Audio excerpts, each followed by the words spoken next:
Olá pessoal, mais um Saúde é Vida começando para você aqui na programação da TV Câmara Campinas. Hoje nós vamos falar sobre as doenças dermatológicas que mais acometem a população de pele negra. Mas antes, você precisa saber que para participar do Saúde é Vida e sugerir um tema para o programa é bem fácil. É só entrar em contato pelo nosso WhatsApp. O DDD é o 19, o número é o 978293776. Vai aparecer aí na sua tela também um QR Code para você acessar pelo celular. Todos os tipos de pele têm suas peculiaridades.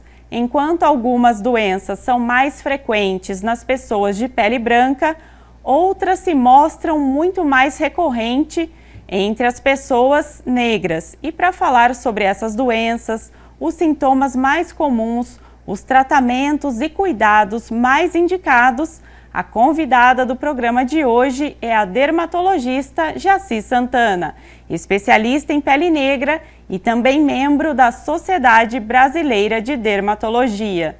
Doutora Jaci, muito obrigada pela sua participação aqui no Saúde é Vida. Nada, eu que agradeço, Ana Paula. É um prazer estar aqui com vocês. Prazer o nosso também, doutora. Para a gente começar o nosso bate-papo, então, vamos explicar um pouquinho para quem está em casa acompanhando o que são as chamadas doenças dermatológicas. As doenças dermatológicas são doenças que, como o nome diz, dermatológica, né, atinge a pele, tá? E nós temos, assim, várias doenças, né? A pele é o maior órgão do corpo humano, tá? Então, são doenças que acometem a nossa pele também, cabelos e unhas. Doutora, vamos falar um pouquinho quais, dessas infinitas doenças que mais afetam a população de pele negra? A pele negra ela tem algumas peculiaridades, tá? Ela é uma pele que é mais seca, ela tem menor conteúdo de água, de gordura, então ela pode apresentar também, ter maior frequência de determinadas doenças. Como também o cabelo crespo, é um cabelo que é mais frágil, é mais ressecado, tem menor quantidade de água, de lipídios, então tem também algumas doenças que são mais comuns. Doutora, poderia citar algumas dessas doenças para a gente mostrar aqui, para a população quais seriam, quais são as causas? Sim, a gente tem uma das que é mais frequente, que acomete mais os homens, que é a foliculite da barba, tá? Que é uma doença que ocorre por conta do formato do cabelo, né? O cabelo encaracolado, o cabelo crespo. Ele, quando cresce, ele pode penetrar novamente na pele e aí provoca um processo inflamatório. O melhor tratamento seria fazer a depilação a laser dessa região que fica mais irritada. Geralmente é mais a face inferior aqui, a face proximal do pescoço, essa região aqui, a área submandibular, que a gente chama, onde tem maior irritação, e aí ele pode fazer a depilação a laser dessa região. Isso seria mais comum nos homens, é isso? Nos homens, é. Aí para as mulheres também a gente tem a foliculite, pode acontecer nas axilas, região de virilha, dessa mesma forma, por conta do formato do pelo, né? Que ele é encaracolado em espiral, então ele penetra novamente na pele e provoca essa irritação. E o tratamento que a gente chama de padrão ouro também seria iniciar a depilação a laser. Outra dermatose também que é muito frequente é o queloide. Isso porque a gente tem o maior, as células que são os fibroblastos, são mais hiperativos, são maiores. Daí a gente tem também uma menor atividade de uma enzima, a colagenase, que eu queria destruir o colágeno produzido por essas células. Então, por conta disso, a gente tem uma maior tendência a ter queloide. Outra doença também, por exemplo, cicatrizes também, cicatriz hipertrófica, que faz alguma cirurgia, algum procedimento e você pode apresentar uma cicatriz que fica mais elevada. Isso pela mesma causa do queloide. Com relação a cabelo, a gente, como eu falei, a gente tem um cabelo mais frágil, né, porque ele tem menos água, menos lipídios, né, menos gordura. Então, o uso de tranças, o uso de penteados ou amarrar bastante o cabelo, isso provoca o que a gente chama de alopécia de tração, tá? Então, é muito comum essa região aqui, cabelo, a gente vê uma diminuição na quantidade de cabelo dessa região. Agora, nas Olimpíadas, né, nós vimos nossas ginastas, a nossa querida Rebeca Andrade, você pode ver, ela tem essa alopécia de tração, né, que acontece na maioria das ginastas, né, porque está o tempo todo com o cabelo preso. E como o cabelo crespo ele é mais frágil, então sofre muito também. É muito comum essa alopécia de tração. E doutora, no caso da alopécia, qual que seria o tratamento mais indicado? Nesse caso, como a causa é mais mecânica mesmo, é pelo o penteado, né, essa força de tração que o penteado exerce, no caso de tranças, dreads. Então, é assim, não usar por muito tempo, dar um intervalo nesse uso do penteado para dar mais um descanso aí para o cabelo, para a raiz do cabelo. Doutora, com relação às manchas e às acnes, elas também são mais comuns nas pessoas de pele negra? Como que isso funciona? É outra dermatose também que a gente sofre muito, né? É muito comum na pele negra, que é a questão da hiperpigmentação pós-inflamatória, que são manchas que aparecem na pele após um processo inflamatório. Por exemplo, num quadro de acne, onde você tem ali a inflamação, então, com o passar do tempo, aquela área inflamada vai ficando mais escura, vai ficando hiperpigmentada. Isso é muito comum também na pele negra, como hipercromia de axila, virilha, também é muito comum. A gente tem muitos casos no consultório, essa é uma queixa muito frequente. Então, qualquer processo inflamatório, a gente fala acne porque é uma dermatose que é muito comum, né? É uma das queixas mais frequentes no consultório dermatológico, é a acne. Aí o paciente de pele negra, ele sofre tanto o processo, né, a doença da acne, como tem a mancha hipercrômica. Então, é sempre um desafio para nós dermatologistas, né, para a gente tratar a acne na pele negra, porque o paciente ele quer melhorar da acne ao mesmo tempo quer uniformizar o tom da pele. Nesses casos, doutora, qual que é o tratamento que você costuma aplicar para os seus pacientes? Da acne, para essas manchas? Primeiro, a gente tem que explicar para o paciente, né, dizer que a gente tem que tratar o processo inflamatório, que é a causa base daquela mancha. Então, não adianta começar, a gente não vai começar tratando a mancha. Então, é tratar a acne, tirar aquele processo inflamatório, e aí essas manchas vão uniformizando, vão desaparecendo, e a importância do uso do protetor solar para esses pacientes. A gente sabe que a radiação ultravioleta tem um fator preponderante também no aparecimento de manchas na pele. Doutora, eu estava pesquisando, né, sobre o assunto e eu vi que o vitiligo também é uma doença que acomete bastante, né, a população de pele negra. Sim, também a gente vê bastante vitiligo. E o vitiligo para a pele negra, ele traz um problema a mais, que é a questão do impacto, né, por conta da diferença na cor da pele. Então, ele impacta bastante nesses pacientes, né, porque o tratamento vai ser o mesmo para a pele branca, não interfere, tá? Não muda o tratamento. Mas a questão é a mancha, o impacto que ela vai provocar, porque vai destoar bastante da cor da pele negra, né? Doutora, falando, né, sobre essas doenças, quais são os cuidados essenciais para a pele negra? O que não pode faltar na rotina?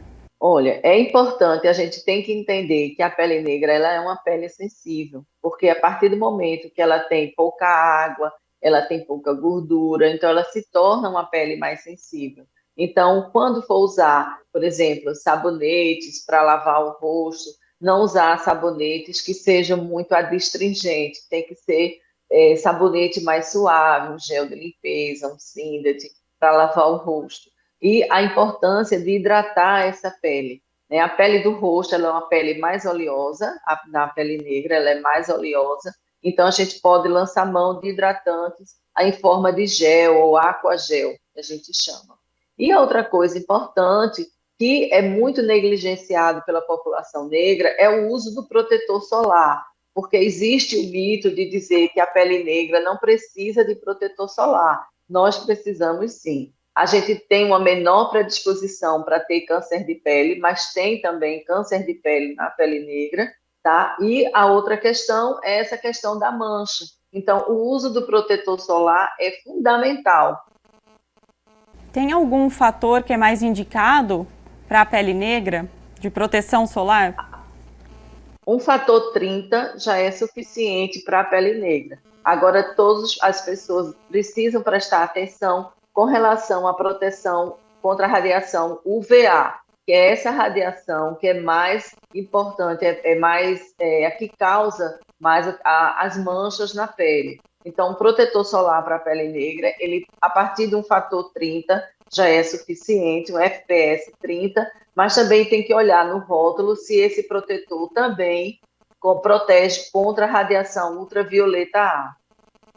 Doutora, acho que um outro mito aí que cerca esse assunto é se a pele negra ela não envelhece tanto quanto as pessoas de pele branca. Isso é mito? Isso é verdade? Gostaria que a senhora comentasse sobre isso. O que ocorre, assim, a pele negra, o processo de enrugamento, ele é mais lento. Realmente, a gente tem um menor enrugamento que na pele branca. Isso porque, pela presença da melanina, que fica na camada mais superficial da nossa pele, então ela protege mais a nossa pele contra a radiação ultravioleta.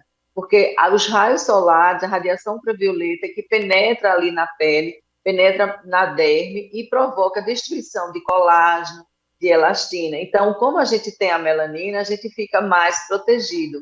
Por conta disso, o enrugamento da pele ele é mais lento, tá? Mas a gente tem outros sinais de envelhecimento. Mais uma vez, o aparecimento de manchas, o aparecimento de uns sinaizinhos que surgem na pele chamada dermatose papulosa nigra, um ator que é característico, posso dar um exemplo, aquele ator americano Morgan Freeman, que ele tem o rosto cheio de uns sinaizinhos, aquilo ali chama-se dermatose papulosa nigra. É um sinal de envelhecimento da pele negra. Sim, sim, a hora quando você falou já me veio na memória a imagem dele exatamente por conta são Exatamente. umas pintinhas, né, doutora, mais fortes, né, que aparecem. Exatamente, exatamente. E, doutora, como as pessoas de pele negra elas podem evitar o surgimento de manchas, além, claro, do uso do filtro solar? Tem outros cuidados que podem ser tomados? No caso, assim, de manchas no rosto seria, ou manchas em qualquer parte do corpo, é tentar evitar qualquer processo inflamatório, ou se ele aparecer, procurar logo o dermatologista para tratar, porque sabe que ali mais na frente aquela pele vai manchar, tá? Hidratar bem a pele, que também a pele do corpo é uma pele que é mais seca, na pele negra, então a gente precisa de hidratação também. E, no caso, é isso, evitar traumatismos. No caso de homens e mulheres, quando apresenta a mancha mais escura da face interna da coxa, se for por aumento de peso, tentar ter um peso adequado, para não provocar aquele atrito entre as coxas, que isso aí vai manchar também. Da mesma forma, a axila. Para as mulheres, né, que estão acompanhando aqui o nosso programa, muitas assistem, qual seria a maquiagem mais indicada? Tem algum tipo de produto que não deve ser usado para esse tipo de pele? Os produtos, numa rotina assim de skincare, como eu falei, procurar sabonetes que não sejam muito abrasivos, né? Hidratar essa pele e usar um protetor solar. Aí, com relação à maquiagem, no caso de uma base, o que a gente pode lançar mão é de protetor solar com cor. Procurar uma cor que seja adequada à sua pele e ele já vai funcionar também como uma base, tá? Nunca usar base que contém protetor solar. Não funciona, gente. É usar o protetor solar que tem tom, que tem cor, porque ele, inclusive, essa cor que é dada pelo íons de ferro na formulação do protetor solar é quem protege também a nossa pele dessa radiação da luz visível também, que provoca as manchas. Então, no dia a dia, usar sabonete que não seja astringente, hidratar a pele, protetor solar. Com relação a ácidos, a gente pode utilizar, agora sempre, antes de passar qualquer ácido na pele, hidratar essa pele, tá? No caso da hidratação, doutora, existe alguma recomendação? Quantas vezes ao dia a pele precisa ser hidratada, higienizada? Ou só pela manhã ou só pela noite? Com relação à higienização, a gente recomenda 2 vezes ao dia, no máximo 3 vezes. Porque se o paciente ele lava demais, por exemplo, o rosto, ele provoca um ressecamento, e aí a pele, para compensar esse ressecamento, ela produz mais óleo. Então, no final, ela vai se tornar mais oleosa. Então, essa higienização, no máximo 3 vezes ao dia. Tá? O hidratante, o ideal, como a gente vive num clima quente, né? Então a gente usar um hidratante que ele tenha uma ação prolongada. E aí você utiliza 1 vez ao dia. E doutora, com todas essas dicas, com certeza a pele negra vai ficar ainda mais bonita, né? Mais cuidada, mais viçosa, é isso? Sim, sim, com certeza, com certeza. Com relação aos cabelos, né? Vamos falar um pouquinho dessa parte. Existem muitos produtos hoje, né, no mercado voltados para cabelos crespos, encaracolados e também para a pele, né? Muitos cremes corporais. Isso, eles realmente funcionam? Você indica? Sim, hoje em dia a gente está vendo a tendência do mercado, né? O mercado de cabelo já está bem estabelecido, a gente encontra hoje lojas, né, com produtos específicos. Ali você tem uma área de produtos específicos para cabelo crespo, crespo ou cacheado. Né? Com relação à pele, é uma coisa que vem crescendo, é, assim, está surgindo mais, a indústria está se preocupando em produzir, em fabricar produtos que sejam específicos para a pele negra. Com relação a cabelo, do mesmo jeito como eu falei, ele também é um cabelo que ele é seco, ele tem pouca água, tem pouca gordura, então é um cabelo que é frágil, então precisa de hidratação, no dia a dia, usar cremes que vão deixar mais esses cachinhos definidos, isso aí. E evitar o uso de química, porque como é um cabelo frágil, ele sofre demais. O ideal é assumir os cachos e hidratá-los, que fica lindo. Exatamente, doutora. Essa questão das químicas, ela inclusive não faz só mal para o cabelo, como para a própria saúde da pessoa também, né? Porque aquilo penetra, né, na corrente sanguínea. Exatamente, exatamente. O que se usa muito aqui no Brasil, né, essa questão da escova progressiva, então, para quem tem cabelo crespo, cacheado, ele danifica demais. A gente vê hoje em dia muita gente deixando de fazer, né, e entrando naquele processo de transição para ter seus cachos naturais. Ele sofre demais. Doutora, para falar um pouquinho sobre a parte dos ácidos, eles são indicados para a população de pele negra quando querem fazer algum tratamento, aliás, para evitar o envelhecimento, botox. Gostaria que a senhora falasse um pouquinho sobre esses procedimentos. Com relação aos procedimentos, são todos indicados como para a pele negra, né? Fazer uso de botox, preenchimento, bioestímulo de colágeno, também pode ser feito, deve ser feito. A única ressalva é com relação aos lasers, e aí a gente tem que ter cuidado, porque tem que ser lasers que sejam específicos, que podem ser usados na pele negra. Então, não é qualquer tipo de laser. Então, procurar sempre um dermatologista que trabalhe com pacientes que tenham pele negra, né, porque ele vai saber qual laser, a frequência, tudo que vai ser usado nessa pele. Com relação ao dia a dia, a pele negra pode sim usar ácidos, ácido glicólico, ácido retinóico. Agora, o que não deve esquecer é que antes de passar esses ácidos, hidratar a pele. Então, eu sempre passo um hidratante para o paciente usar à noite, porque em seguida ele pode colocar o ácido. E aí vai ser mais difícil dessa pele ser irritada. Porque se ocorre uma irritação, aí, consequentemente, essa pele vai manchar. Então, a gente tem que ter cuidado, mas pode ser usado qualquer tipo de ácido. Ácido retinóico, ácido glicólico, podem ser usados também na pele negra. Doutora, produtos que contenham vitamina C, também são indicados para essas pessoas? Sim, a vitamina C aqui no Brasil a gente usa bastante, né? Ela é um potente antioxidante e tem uma certa ação também no clareamento da uniformização das manchas. Não é o mais potente, mas ela tem alguma ação. Então, a vitamina C, antioxidantes em geral, a gente sempre orienta para os pacientes usarem de dia antes do protetor solar, porque eles aumentam, potencializam a ação do protetor solar. Então, para a pele negra pode ser usada vitamina C, tem também o resveratrol, que é um potente antioxidante, que aí pode usar de dia antes de colocar o protetor solar. Doutora Jaci, a gente vai para um rapidinho intervalo, porque no próximo bloco nós vamos falar sobre a psoríase. Eu volto já com vocês.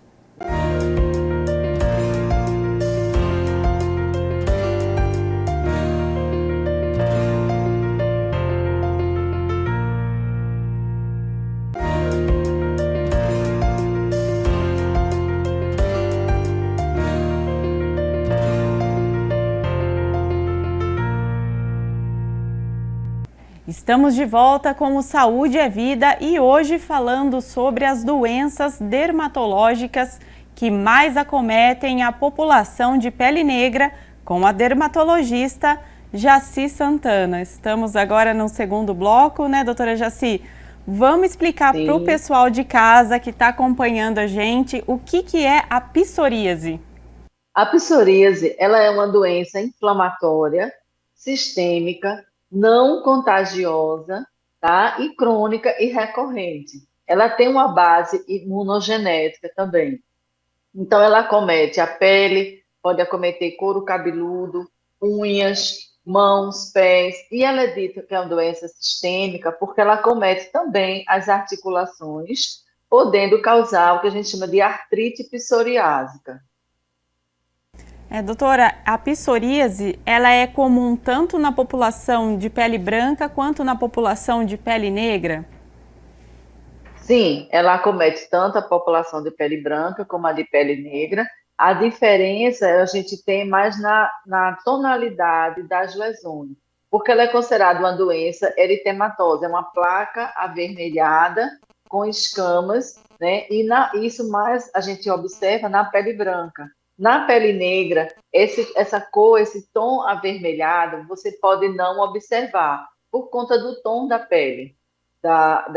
Se é principalmente pacientes que têm um fototipo mais alto, né, que é bem escurinho, então a gente vai ter não vai ver tanto o tom avermelhado das lesões. Doutora, além dessas manchas, os pacientes com psoríase, eles sentem outros sintomas também?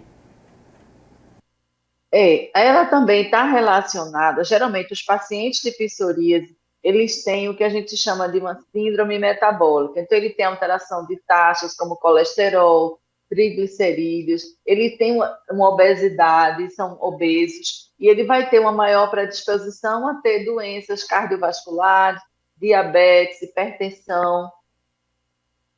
E como que a psoríase, ela é desencadeada? Quais são as causas? Existem alguns fatores de risco? Sim, como eu falei, é uma doença de base imunogenética. Então, existe também a questão genética. Pessoas de uma mesma família, ela pode ter a maior predisposição para ter a psoríase, tá? Fatores como o estresse pode ser um fator desencadeante ou agravante. Tem também de causa infecciosa, pode provocar também psoríase, traumatismo, também pode provocar as lesões de psoríase. E o tabagismo também está muito relacionado à psoríase. Como que é feito o diagnóstico, doutora? O diagnóstico da psoríase, ele é eminentemente clínico. Então, algumas vezes, se a gente tem dúvida, aí a gente pode lançar mão, fazer uma biópsia de pele para esclarecer. Mas, no geral, é um diagnóstico que é clínico, a gente examina o paciente e a gente vai ver lá as lesões que são características da psoríase. Eu estava lendo que existem tipos de psoríase. Gostaria que a senhora comentasse um pouquinho quais são esses tipos e o que cada tipo causa, se eles são diferentes no surgimento dos sintomas. Uhum. A psoríase, chamada psoríase vulgar, né, são lesões em placas que você observa em qualquer parte do corpo, né? E elas são eritematosas, no caso na pele branca, na pele negra a gente já não vê tanto esse eritema, esse vermelho, e é caracterizada também, ela tem em cima dessa placa escamas esbranquiçadas, né, prateadas, são escamas mais grossas, em cima dessa placa avermelhada, né? E ela pode estar em qualquer parte do corpo. Agora, existe a psoríase das unhas, chamada psoríase ungueal, a psoríase do couro cabeludo, pode surgir lesões também no couro cabeludo, psoríase que ocorre nas mãos e nos pés. E também a psoríase invertida, que na literatura fala que é até a forma que é mais comum na população negra, a psoríase invertida. E o que é a psoríase invertida? É aquela que surge em áreas de dobra, na virilha, axila. Então, é outro tipo também de psoríase. Nesse caso, os sintomas são também as manchas na psoríase invertida. Sim, são as manchas, né? Pode ter prurido associado, ela pode coçar também, tá? E elas vão, é, seria mais isso mesmo. Doutora, a psoríase tem cura? Olha, ela é uma doença que é recorrente, mas hoje a gente tem medicações que, para quadros graves, a gente vai ter uma boa resposta, porque também é uma doença que impacta, era isso que eu ia falar, é uma doença que impacta muito na qualidade de vida do paciente. Então, ela pode não dói, pode ter um leve prurido, mas o impacto na qualidade de vida das pessoas é muito grande. Então, isso é uma dos problemas assim, maiores da psoríase. Tá? Então, hoje, para psoríase moderada, psoríase grave, a gente tem medicamentos que são chamados imunobiológicos que podem ser usados, né, que são indicados para esses quadros, e se consegue com que esse paciente, que a gente tenha um controle da doença, tá? Hoje em dia está se começando a pensar até em cura da doença, mas ainda não, isso ainda está sendo investigado. Isso fala-se devido a respostas, excelentes respostas que muitos pacientes têm tido e conseguindo se manter por um tempo maior sem manifestação da doença. Tá? Então, ela é uma doença recorrente, mas que a gente consegue controlar. Então, a gente precisa também orientar esses pacientes a hidratar a pele com hidratantes emolientes. O sol é muito importante para a psoríase, porque ele tem uma ação de suprimir também a imunidade, né? A gente sabe que o sol ele tem uma ação imunossupressora, então ele é muito importante também para pacientes que têm psoríase. Agora, como a gente viu que ela é uma doença que impacta muito na qualidade de vida, muitas vezes esses pacientes eles não querem tomar sol, não querem se expor ao sol numa praia, numa piscina, devido às lesões. Então, aí a gente tem também a chamada fototerapia, que esses pacientes podem usar e conseguir um controle também da doença. Doutora, no caso do sol, ele é importante, então, é uma forma de tratamento? Eu achei curioso isso. Sim, é uma assim, das doenças, acho que a única doença dermatológica que a gente orienta, fala para o paciente que é importante ele tomar sol, tá? Mas esse sol também com cuidado, usar protetor solar, tudo, mas o sol é muito bom para a psoríase também, a exposição ao sol. Por que isso? Por que essa relação do sol com a psoríase? A relação principal é pela ação imunossupressora que o sol exerce na pele. Tá? Então, nessas lesões, ele vai ter uma atuação, por exemplo, quando você usa um corticoide, então o corticoide ele vai diminuir aquela imunidade local. Tá? Então, o sol nessas doenças, na psoríase, ele tem uma ação imunossupressora, então vai diminuindo essas lesões. E o fato também de numa situação de lazer, né? Porque a gente sabe que é uma doença também que está muito associada à depressão, por conta do impacto na qualidade de vida do paciente. Então, só o fato também dele estar ali numa situação de lazer, de descontração, isso também já vai ajudar. Mas é principalmente pela ação imunossupressora da radiação ultravioleta. E tem prevenção para a psoríase, doutora? Olha, prevenção não tem assim como você diz que vai prevenir a doença, porque como eu falei, ela tem uma base imunogenética, né? Então, se o paciente tem uma predisposição, se tem história familiar de psoríase, então ele é mais predisposto a ter. Então, evitar traumas, evitar situações de estresse, procurar essa questão do lazer, de ter uma vida mais saudável, alimentação saudável, atividade física, tudo isso vai ajudar, porque o estresse é um fator também desencadeante e agravante. Doutora Jaci, no caso da psoríase, ela pode se desenvolver tanto em adultos quanto em crianças, em idosos? Sim, adultos, né, a faixa de 40 anos é a faixa etária que é mais acometida, mas criança também pode ter psoríase. No caso das crianças, como que é o tratamento, né? Como você recebe esses pacientes, né, no consultório? Crianças muitas vezes, né, não aceitam muito bem o tratamento, tem que passar os cremes. Como que isso é feito? A condução em criança também, assim, é a hidratação da pele, dependendo do tipo da psoríase, que a gente tem a psoríase leve, moderada ou grave. Então, a psoríase leve, você faz tratamentos tópicos. Aí você pode usar um corticoide tópico, hidratação da pele é importante. Mais uma vez, exposição ao sol também vai ajudar, tá? Então, criança, aí é aquela questão do trabalho também com os pais, né? De estar fazendo, estar aplicando as medicações.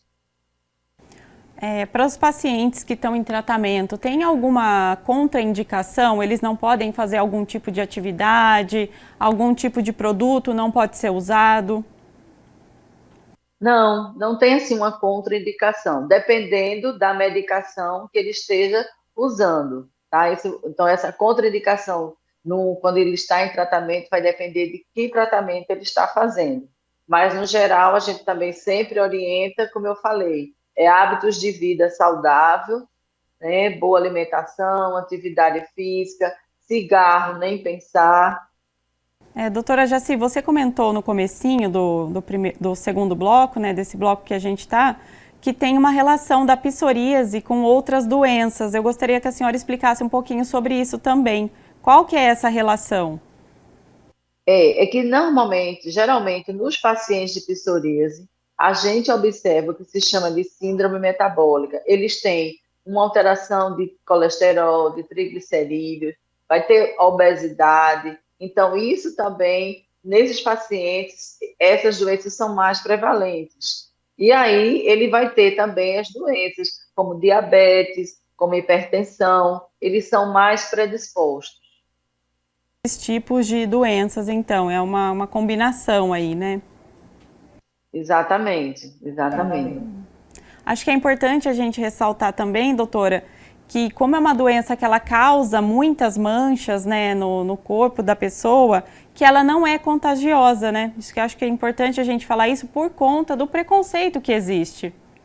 Exatamente, existe um preconceito muito grande, então é importante a gente frisar que ela não é contagiosa, é uma doença inflamatória, então ela não é contagiosa. Então, esses pacientes, eles precisam ser acolhidos, precisam de ter empatia. Muitas vezes, a gente tem histórias de pacientes que dentro da própria família, sofre rejeição também. Então, é uma doença que tem um impacto muito grande, é uma doença que também é estigmatizante. Assim como o vitiligo, né, doutora? É bem. Assim como o vitiligo também. Exato.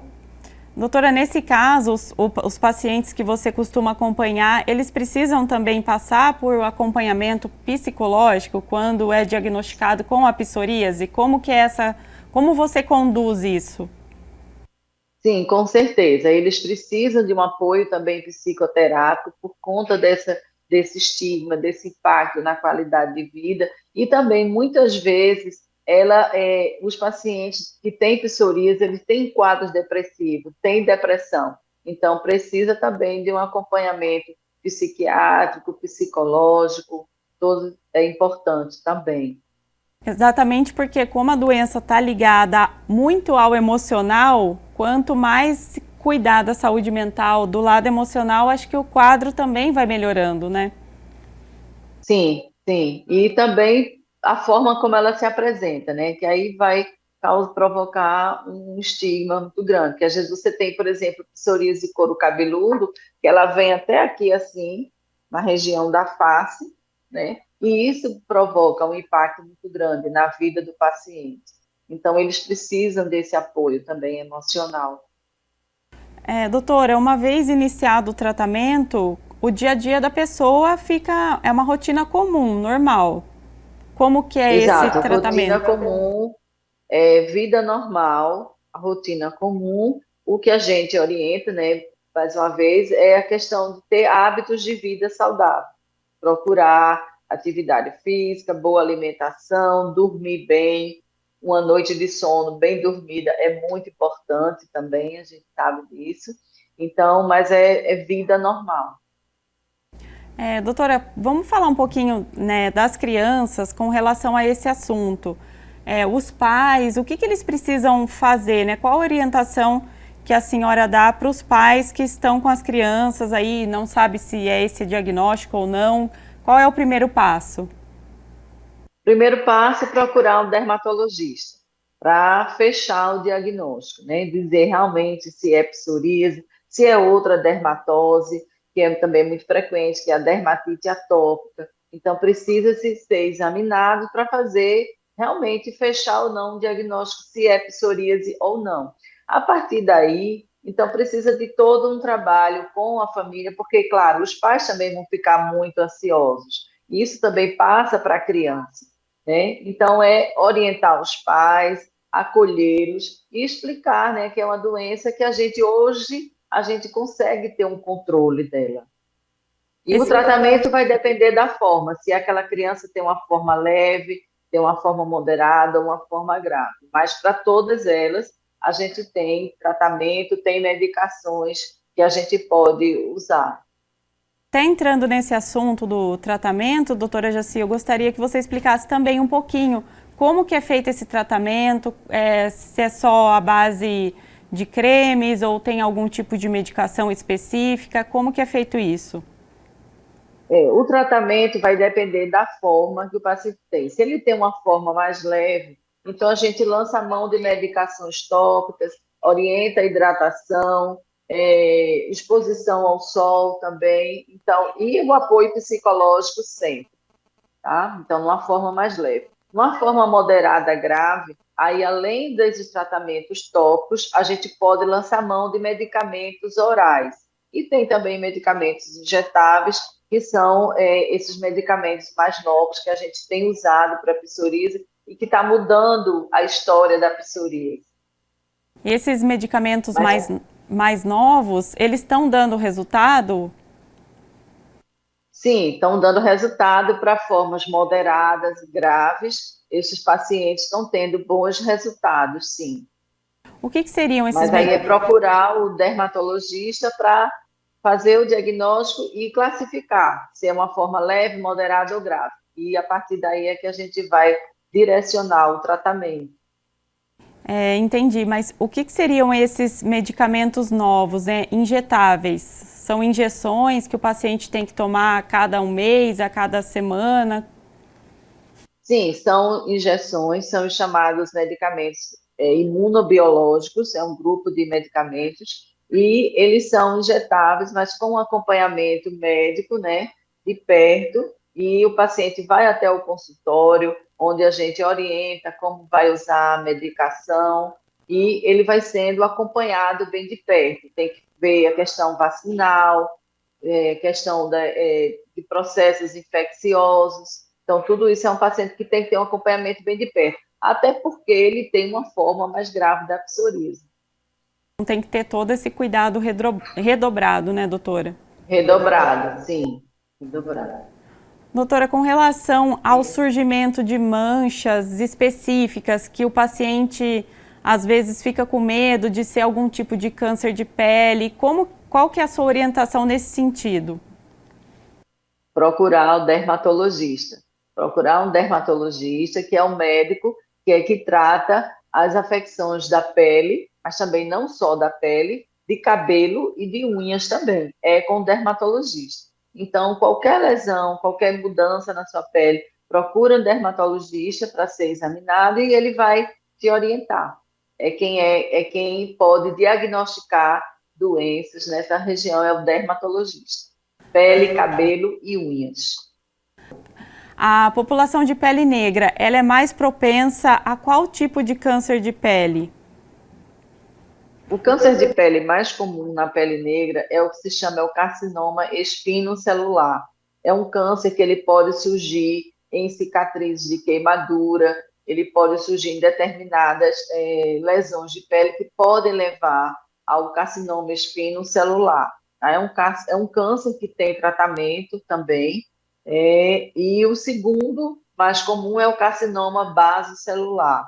Tá? Ele tem a radiação ultravioleta tem é um fator preponderante no surgimento do câncer basocelular. Esse é o segundo tipo mais frequente na pele negra. O melanoma, vem em terceiro, ele não é o mais frequente, né, que falei, mas a questão é que o melanoma na pele negra, ele atinge mais as regiões de pés, mãos, unhas. Então, e geralmente esse tipo de melanoma, ele tem um comportamento mais agressivo e o prognóstico é pior. Então, essa é a questão, mas não é o mais frequente na pele negra, não. O mais frequente é o carcinoma espinocelular.